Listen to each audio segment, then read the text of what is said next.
Sa ating linya ngayon, si Idol Senator Raffy Tulfo. Good morning, Senator.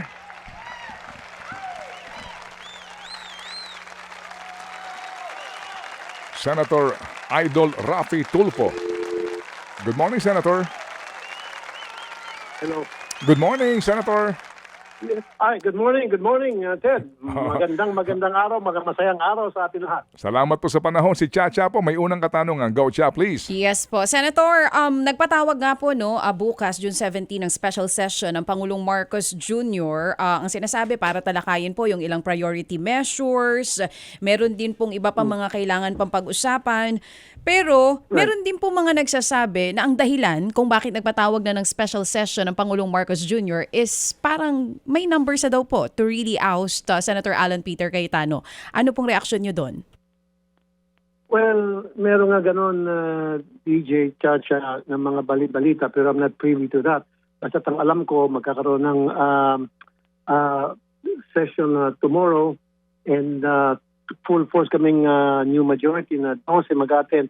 Kasama na rin nagsalita naman sa media, si Senator Joel. So, I don't know with the others. Sana mag-attend din yung iba. Hopefully, we're hoping, keeps our fingers crossed, na baka meron lumipat sa amin at mahimasmasan at magiging 30 na kami. So, Yun ang panalangin okay. namin. Pero ngayon po ba may usapan na talaga ang block nyo po, Gatchalian Block, with Senator Joel Villanueva, kung siya po ba talaga ay may pagtawid na gagawin bukas or hindi pa natin alam kung ano talagang desisyon niya? Tama ka dyan, DJ Chacha. We don't know yet kung ano talagang desisyon niya, but ang alam namin, sigurado tayo lahat na siya yung atin. Kung siya ililipat sa amin o hindi, yan ay hindi ko masisiguro. Depende lang siguro kung sino mga nakikipag-usap sa kanya. Maaring meron siguro sa mga kasamahan ko na nakikipag-usap sa kanya pero hindi ko alam kung sino mga yon. Okay, may nakikipag-usap po sa kanya, though di nyo ma-confirm sa amin kung sino yon. But aside from Senator Joel Villanueva, meron pa po bang iba na posibleng lumipat sa Gatchalian Block? Again, I'm sorry. Medyo mahina ako sa mga balibalita sa Intel report. Inaasahan namin na sana hindi lang isa o dalawa kung meron nilipat para mas maganda kung 14 majority kami. Sa ngayon, merong mga pagdarasal kami na tomorrow merong isa man lang sa kanila ang lumipat para maging 30 na kami at makapag-elect na kami ng Senate President sa katauhan ni Sen Win Gatchalian. Okay, so ang sure, si Senator Joel will be there, yung ibang mga senador will also be there, pero talagang hindi pa klaro kung ano po ang mangyayari bukas. Pero Senator Raffy, magkakaroon na ba ng tuldo kung sakali man dito po sa dispute sa Senado, sa mangyayari pong Senate session bukas? Yeah, kung may lilipat sa amin tomorrow na isa lang kailangan namin, then matutulukan na ito nangyari mga skandalo sa Senado na nakakaya. And like I said earlier, we're just praying na sana merong mahimasmasan yan at lumipat na. Dahil nakikita nila, kung sino man yun, nakikita niya na hindi na maganda ito nangyari sa Senado, itong kaguluhan na nagaganap at malaking kahiyan sa taong bayan. Oo. Senador, kung feeling nyo po hindi pa rin matatapos yung dispute sa Senado bukas, ibig sabihin yung mga kailangang gawin din ng Senado, hindi pa rin ninyo matatapos sa mga susunod na araw. That is exactly correct. Ito nga ang pag-uusapan namin, kami na paano kung pagdating tomorrow umatin si Senator Alan Cayetano at si Win at mag-aagawan sila doon sa podium. Ano mangyari? So we were just talking in jest.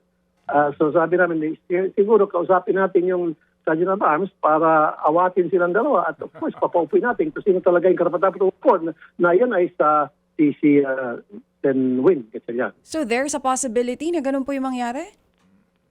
Pwede. Alam mo naman, si Senator Alan Peter Cayetano kaya nang gawin ang mga naisip natin na hindi kayang gawin ng isang normal na tao.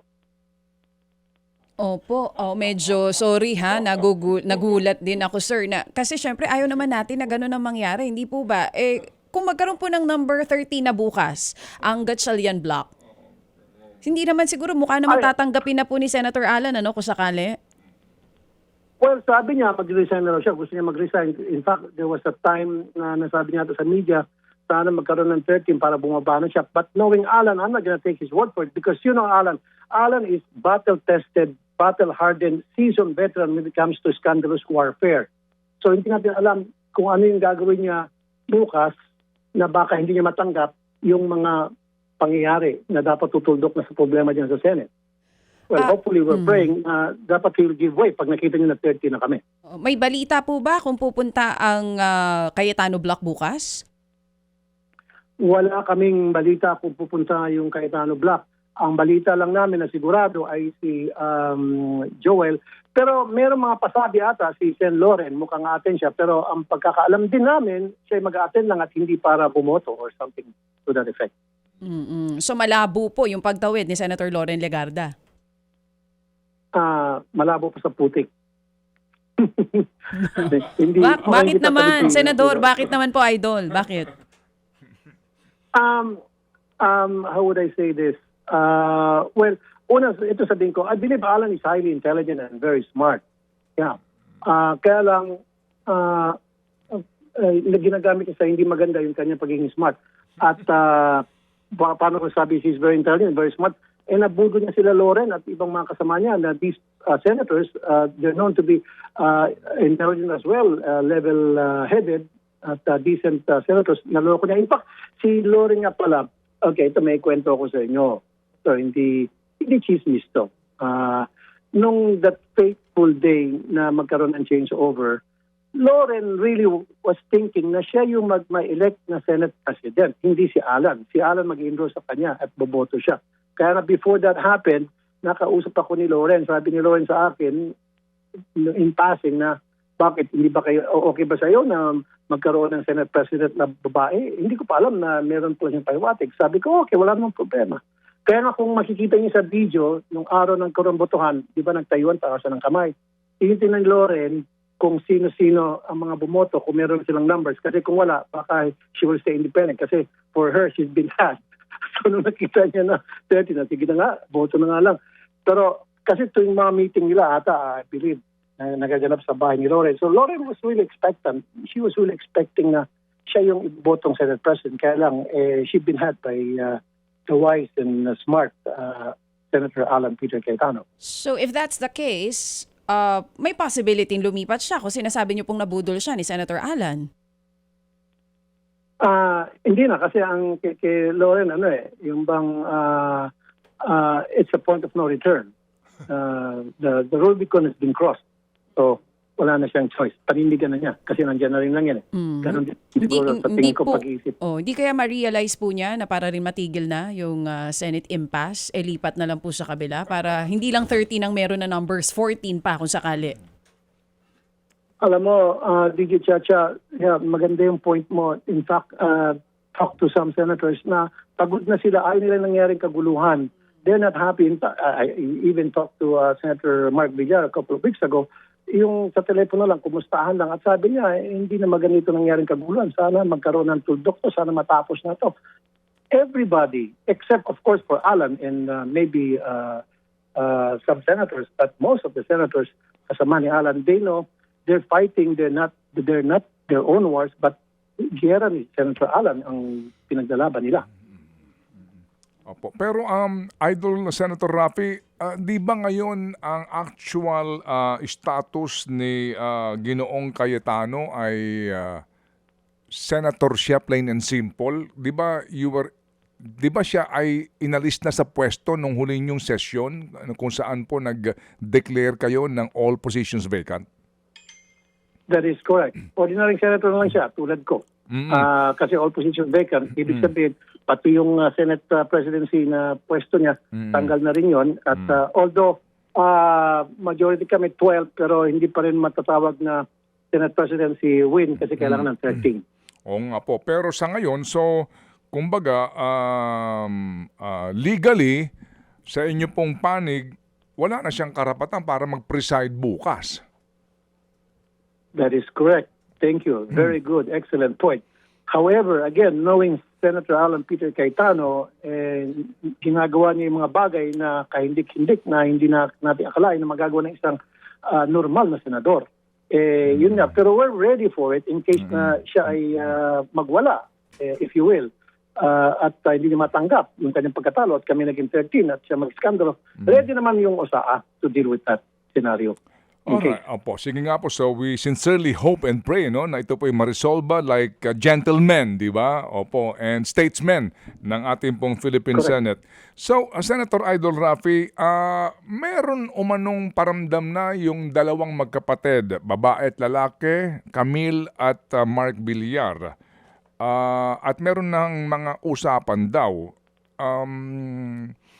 Kaninyo mahina ang intel ninyo, pero meron ba kayong naulinigan ng ganong balita na bukas kasama na sila sa lilipat sa new majority? Bilib nga ako sa iyo, Ted. Palagi kitang pinapakinggan at pinapanood.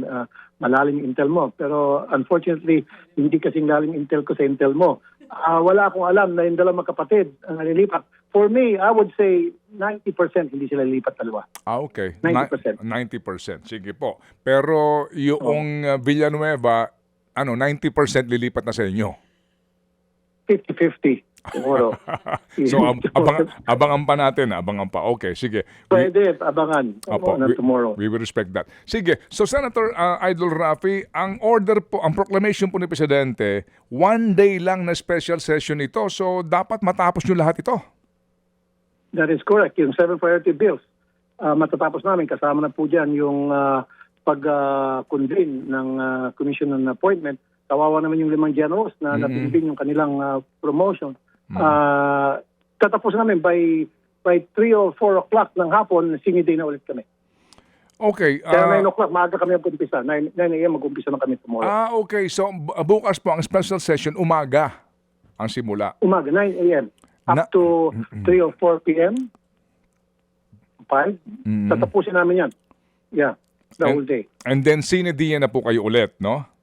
Sine-dia na ulit after that. Alright. Apo. And then, ang balik po ninyo ay SONA na. So, Sir, Senator Idol Rafi, kahapon po No, nagsubmit... that's not July 6. July July 6. Kasi Okay. yung sa impeachment proceeding. Sa impeachment court po, no? Ang convening of the impeachment court. So, yun nga po. Right. Naibigay na po sa inyo ang lahat ng individual copies ninyo ng articles of impeachment para po sa pag-aaral ninyo. Yes, naibigay na. Binabasa na namin. Marami na akong ginagawang consultations sa mga legal minds, sa mga abogado, mga former justices.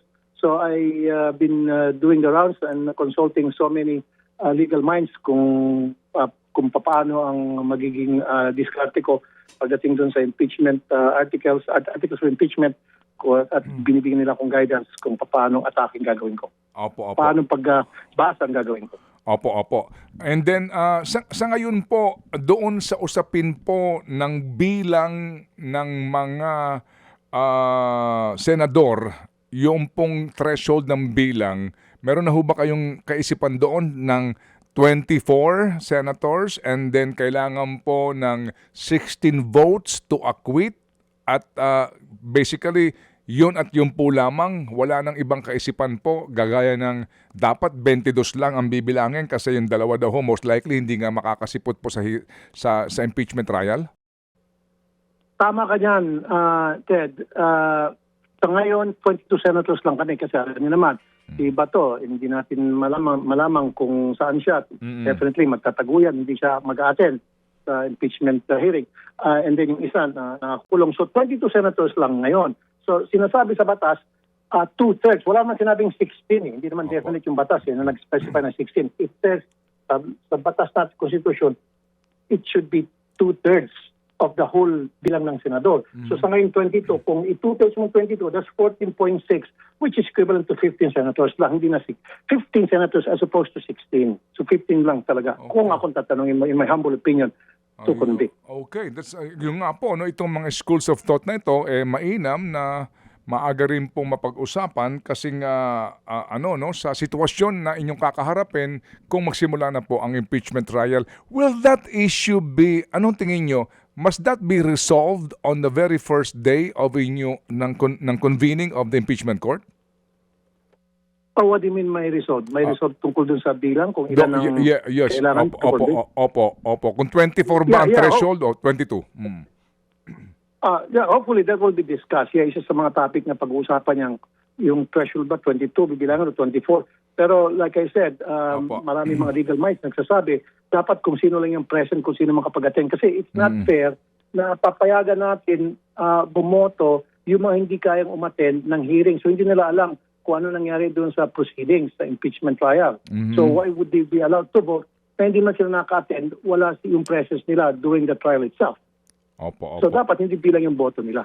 Okay, sige po. So I mean, ito ho kasi ay kumbaga it's a developing issue na palagay ko po marami pa po ang mga kaisipan lilitaw bago magsimula po ang actual na first day po ng trial ng impeachment court, no. Senator, sa ngayon po na nagdeklara kayo ng positions vacant, although may mga chairmanship na po na naibigay sa iba't ibang mga miyembro ng majority, bukas ho ba kasama na po yung buong komposisyon ng mga komite para ho makapag-function na po kayo? Meaning all the members kaya ho manominate na bukas? That is precisely like, not the members, siguro chairmanship lang muna kasi the members will be elected kasama dapat yung minority. Hindi pwede puro majority lang ang mga members. So siguro yung chairmanship i-announce yan, but the membership, when the time comes, pag kumpleto na attendance pati ng minority, doon mag-elect na rin ng mga members sa plenary. Opo. Kasi nga din On po, both sides. kasi kagaya ho kayo, halimbawa, ano ba ang inyong committee ngayon, Senator Idol Rafi, para ho doon sa, kahit na po naka-break kayo, I'm sure mayroon pong mga gusto ho magpatuloy ng hearing eh. Sa ngayon, na-announce na sa plenary yung public services na ibalik sa akin kasi nung una nakuha sa akin yan ni Senator Marcoleta, ibinalik sa akin. And then yung DOLE, yung labor and yung DFW, binabalik, hopefully babalik sa akin. Or ako gusto ko maibigay sa akin yung DNR. Remember Ted, tinanong mo ako dati sa National Land Use Act na hindi ko ma-action-actionan. Kasi nga naman, hindi naman ang committee chair. So inuupuan lang kung sino yung committee chair. Ngayon, pag ibinigay sa akin yan, sinabi ko doon sa kay SP Win, if you'll give that to me, isiguraduhin ko na yung National Land Use Act ay may papasa come what may. Amen. Tumatawa lang siya. Sabi niya, let's see. Let's see. Diba? kasi po, lumusot na naman sa House eh. Yung National Land Use. Yes, opo. Tapos na sa House ngayon. Yung salita ni Sherwin, let's see, maybe we can announce it on the floor. So para medyo umapayag siya. Kasi talaga, Ted, it's about time na may pasa natin yung National Land Use Act. Napakatagal na bigyan, nakabinbin lang palagi. Inuupuan lang palagi kung sino committee chair ng environment. Sayang. Yes. So ngayon, kung yan ay napunta sa atin, remember, tinanong mo ako tungkol dyan noon, nung bago upo pa lang ako, sabi ko, sige. Pero later on, sinabi ko sa'yo, pasensya na, Ted, hindi naman akong committee chair, inuupuan yan, so wala akong magagawa. Opo, and that is the reality there, no? Dapat tanggapin natin, kahit nagustuhin mo pa na ito'y mailusot, simulan ng debate, kung may pumipigil o doon sa pag-usad ng panukala, wala ka magagawa. Yan po ang realidad yan. Kaya ito ngayon, kung may bibigay sa inyo ang committee chairmanship, you will shepherd the bill to its approval. That is correct. Thank you. Thank you for saying that, Ted. Talagang malinaw na pa sa sikat ng araw yung pagkasabi mo, well explained. Opo. Kaya po aabangan natin yan. Ano po? So, bukas kaya meron ng election ng mga committee chairmanship ulit bukas, Senator? That is correct. Ted, bukas magkakaroon ng election ng mga committee chair para lang sa membership. So hopefully makukumpleto na, malalaman na kung sino yung mga chairman ng bawat committee at may plansya na tomorrow din before na mag-Senate Day ulit. Opo. And then, yan po yung napakagandang balita po sa lahat ng mga environmentalists, sa lahat po ng mga nagsusulong nito for the past 30 years, na finally po sa 20th Congress meron ng National Land Use Act ang Pilipinas. Salamat po sa inyo po magandang balita, Senator Rafi Idol Tulfo. Salamat po, sir. Thank you, Ted. Thank you, DJ Chacha. Mabuhay kayo. God bless. Thank you. Mga kapatid, patuloy po kayong tumutok sa 105.9 True FM para sa totoong balita, impormasyon, music and entertainment. Mag-subscribe sa aming YouTube channel at podcast at sundan nyo kami sa Facebook, Instagram, X at TikTok sa True Network PH. Bisitahin din po ang aming official website, truefm.ph.